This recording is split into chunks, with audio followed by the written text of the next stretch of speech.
வணக்கம். தன்னுடைய கையை தீண்டிய பாம்பு கடுமையான விஷம் கொண்ட பாம்பு என்று அப்பூதியடிகளின் மூத்த மகனுக்கு புரிந்து விடுகிறது. இந்த விஷம் சீக்கிரமாகவே நம்மை நினைவிழக்கச் செய்துவிடும். நாம் நினைவிழந்து விழுவதற்கு முன்னாலேயே இந்த இலையை கொண்டு வீட்டில் சேர்த்துருவோம்.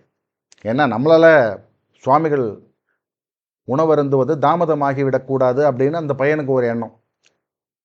அப்பூதியடிகளின் பையன் இல்லையா, அவருக்கு அப்படி ஒரு உயர்ந்த எண்ணம். நம்ம இந்த விஷம் நம்மளை தாக்கும் முன்பே விரைந்து சென்று இந்த வாழை இலையை வீட்டில் கொடுத்து விடுவோம் அப்படின்னு வேகமாக வீட்டை நோக்கி விரைகிறார். விரைந்து சென்று அந்த வாழை குருத்தை தன்னுடைய தாயாரிடம் கொடுத்துவிட்டு நினைவிழந்து விழுந்து விடுகிறார். அப்பூதியடிகளும் அவருடைய மனைவியாரும் அந்த பையனை பார்க்குறாங்க. உடம்பு பூரா விஷம் பரவி விட்டது. விஷம் தலைக்கேறி அந்த பையன் உயிர் துறக்கிறார், இறந்து போய் விடுகிறார். அப்பூதியடிகளும் அவருடைய மனைவியாரும் தங்களுடைய மகனை பார்க்கிறார்கள். இறந்து விட்டான் என்று தெரிந்து விடுகிறது. கடுமையான விஷத்தினால் இறந்து போய்விட்டான். ஒரு சிறு சலனமும் இல்லை. சரி, தங்களுடைய மகன் இறந்து விட்டான், கடுமையான விஷம் தாக்கி இறந்து விட்டான். இப்பொழுது திருநாவுக்கரசு சுவாமிகள் உணவருந்த வேண்டும், அதுதான் முக்கியம் அப்படின்னு ஒரு முடிவு பண்ணிடுறாங்க. இது இருக்கட்டும், பையன் செத்து போயிட்டான், அதுக்கு என்ன பண்ணுறது அப்படின்னு சொல்லிட்டு அந்த பையனை ஒரு பாயில் சுற்றி ஒரு ஓரமாக வச்சிடுறாங்க. வச்சுட்டு சுவாமிகளுக்கு உணவளிக்கும் வேலையை பார்க்க செல்கிறார்கள். ஒரு சிறு ஸ்தலனம் கூட இல்லை. அப்படியான ஒரு உயர்ந்த குரு பக்தி, அப்படியான ஒரு உயர்ந்த ஞானம், நிலை தவறாத ஒரு ஞானம். தன்னுடைய மகன் இறந்து போய்விட்டான் அப்படிங்கிறதெல்லாம் இருக்கட்டும், அவன் வந்து விஷந்தாக்கி செத்து போயிட்டான், அதுக்கு என்ன பண்ண முடியும், அவனோட விதி அவ்வளவுதான். அவனை ஒரு பாயில் சுற்றி ஓரமாக வச்சுட்டு சுவாமிகளுக்கு உணவளிக்கிறதுக்காக கிளம்பிட்டாங்க ரெண்டு பேரும். போய் திருநாவுக்கரசு சுவாமிகளை அழைத்து அவருடைய பாதங்களை நல்ல தண்ணீரினால் அலம்பி சுத்தம் செய்து அவருக்கு ஒரு இருக்கை கொடுத்து அமரச் செய்து உணவு பரிமாறுவதற்கு முனைகிறார்கள். அப்பொழுது திருநாவுக்கரசு சுவாமிகள் எல்லாருக்கும் திருநீர் கொடுக்கிறார். அப்பூதியடிகளுக்கு, அவர் மனைவியருக்கு எல்லாருக்கும் திருநீர் கொடுக்கும்போது சுவாமிகள் கேட்குறார், எங்கே உங்களுடைய மூத்த மகன் எங்கே, அழையுங்கள் அப்படின்னு கூப்பிடுறார். உடனே அப்பூதியடிகள் சுவாமிகளிடம் சொல்கிறார், சுவாமிகளே, அவன் இப்பொழுது இங்கு உதவ மாட்டான் அப்படின்னு மட்டும் சொல்கிறார். திருநாவுக்கரசு சுவாமிகள் அவருக்கு சொல்ல தேவையில்லை, மிகப்பெரிய ஞானஸ்தர். சிவனின் அருள் கடாட்சம் பூரணமாக பெற்றவர். அவருக்கு தெரிந்து விடுகிறது, என்னமோ நடந்திருக்கு அப்படின்னு அவருக்கு புரிஞ்சு போகிறது. உடனே அவர் அப்பூதியடிகளை பார்த்து, ஐயா, நீங்கள் உடனடியாக உங்கள் மூத்த மகனை இங்கே அழையுங்கள் அப்படின்னு சொல்கிறார். அவனுக்கு என்ன ஆயிற்று, ஏன் அவனை அழைப்பதற்கு நீங்கள் தயங்குகிறீர்கள், என்ன ஆயிற்று அவனுக்கு அப்படின்னு கேட்குறாரு. உண்மையை சொல்லுங்கள் அப்படிங்கிறார். அவருக்கு தெரிஞ்சு போகிறது, என்னமோ நடந்திருக்கு, இவங்க சொல்ல மாட்டேங்கிறாங்க அப்படின்னு. இவர் உண்மையை உரையுங்கள் அப்படின்னு சொன்ன உடனே அப்பூதியடிகளுக்கு உடல் நடுக்கமுற்று விட்டது. உண்மையை சொல்லுங்கள் அப்படின்னு தன்னோட குருநாதர் சொல்லிட்டாரு, நம்ம சொல்லிதான் ஆகணும். இதுக்கு மேலே மறைக்க முடியாது. சரி, சொல்லிவிடுவோம் அப்படின்னு சொல்லிட்டு, சுவாமிகளே, அவன் ஒரு கடுமையான விஷம் கொண்ட பாம்பினால் தீண்டப்பட்டு உயிர் இழந்தான் அப்படின்னு உண்மையை சொல்லிடுறார். திருநாவுக்கரசு சுவாமிகளுக்கு ஒரு ஒரு பதற்றம். இது போன்று செய்வது யார், இது மாதிரி ஒரு காரியத்தை இதுக்கு முன்னாடி யார் செஞ்சிருக்காங்க, என்ன ஐயா நீங்கள் எப்படி இருக்கீங்க, நீங்கள் உங்கள் மகன் இறந்து விட்டான், அந்த பையனை விட்டுட்டு எனக்கு உணவு பரிமாற வந்திருக்கீங்களே, இது மாதிரி ஒரு காரியத்தை யாரும் செய்வாங்களா, இது மாதிரி ஒரு காரியத்தை இதற்கு முன் யாரும் செய்ததாக கூட நான் கேள்விப்பட்டதில்லையே, எங்கே எங்கே வைத்திருக்கிறீர்கள், அங்கே உங்கள் மகனின் உடலை எங்கே வைத்திருக்கிறீர்கள் அப்படின்னு கேட்குறாரு. உடனே இவங்க கொண்டு அந்த மகனை பாயில் சுருட்டி ஒரு ஓரமாக வைத்திருக்கிறார்கள் அல்லவா, மகனின் உடலை காண்பிக்கிறார்கள். திருநாவுக்கரசு சுவாமிகளுக்கு இது என்ன இப்படி ஒரு செயலா, இது மாதிரி யாருமே செஞ்சு நம்ம கேள்விப்பட்டது கூட இல்லையே, தன்னுடைய மகன் இறந்து விட்டான், அதை கொஞ்சம் கூட பொருட்படுத்தாமல் நமக்கு உணவளிப்பதற்கு வருகிறார்களே அப்படின்னு அவருக்கு ஒரு திகைப்பு. அந்த மூத்த மகனின் உடலை கீழே கிடத்தச் சொல்கிறார். திருப்பழனநாதரை, அந்த சிவபெருமானை வேண்டிக் கொண்டு பதிகம் பாடுகிறார்.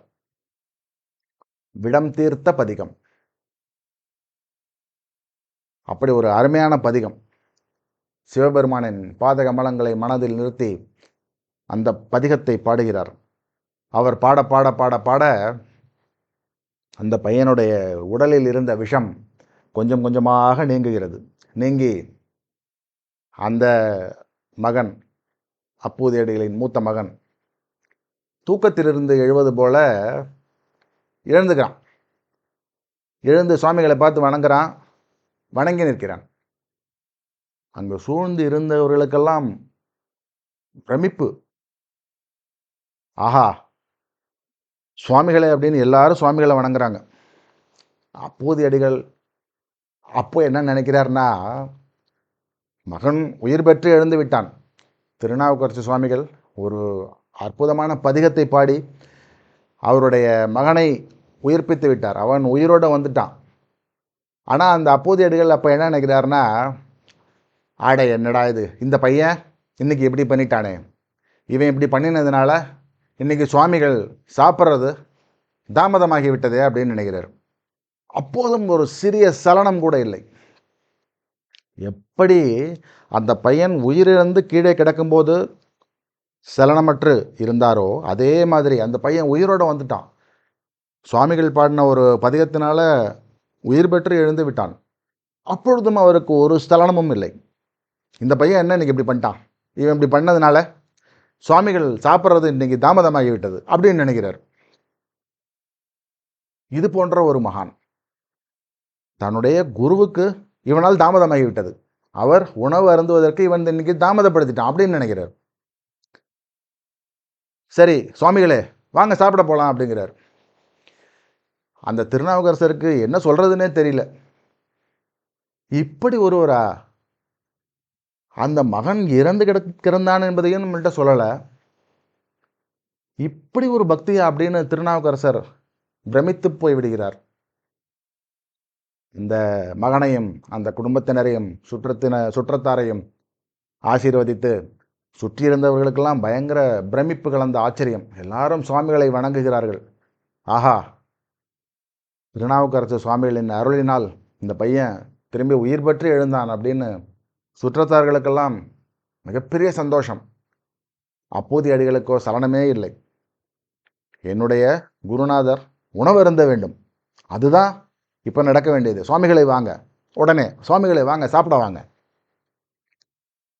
இப்பொழுதும் திருநாவுக்கரசு சுவாமிகள் ஒரு புன்முறுவல் பூக்கிறார். இப்படி ஒருவரா, இது மாதிரி ஒரு செய்கையா என்று ஒரு ஆச்சரியத்துடன் அமர்ந்து உணவு அருந்துகிறார்.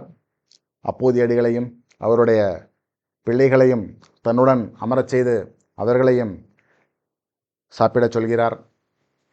உணவு அருந்துகிறார்கள். அவர்களுடைய இல்லத்திலேயே தங்கியிருந்து சுற்றியிருக்கும் சிவனின் ஸ்தலங்களை தரிசிக்கிறார். அந்த ஊரிலேயே சில நாட்கள் தங்கியிருக்கிறார். இப்படியாக ஒரு குரு பக்தி, குரு பக்தியின் மூலமாக இறைவனை அடைவது நம்ம சாஸ்திரங்கள்லையும் சொல்லியிருக்கிறது அதுதான். ஒரு மிகச்சிறந்த குரு பக்தி நம்மை இறைவனிடம் கொண்டு சேர்த்து விடும் அப்படின்னு நம்ம சாஸ்திரங்கள்லையும் சொல்லியிருக்கிற மாதிரி அப்படி ஒரு வாழ்க்கை அவருக்கு. எல்லாம் தன்னோட குரு பார்த்துப்பார், அதான் குரு இருக்காரு அவர் பார்த்துப்பார் அப்படி என்கிற மாதிரி ஒரு பக்தி. அப்பூதி அடிகளார் பரிபூர்ண சரணாகதி. தன்னுடைய குருவினிடம், அந்த திருநாவுக்கரசு சுவாமிகளிடம் பரிபூர்ணமான சரணாகதி. இப்படியான ஒரு வாழ்க்கை, இப்படியான ஒரு வரலாறு, இது மாதிரியான ஒரு மிகச்சிறந்த குரு பக்தி, அது நம்ம எல்லாருக்கும் வரணும் அப்படின்னு ஒரு பிரார்த்தனை செய்து கொண்டு பார்க்கலாம்.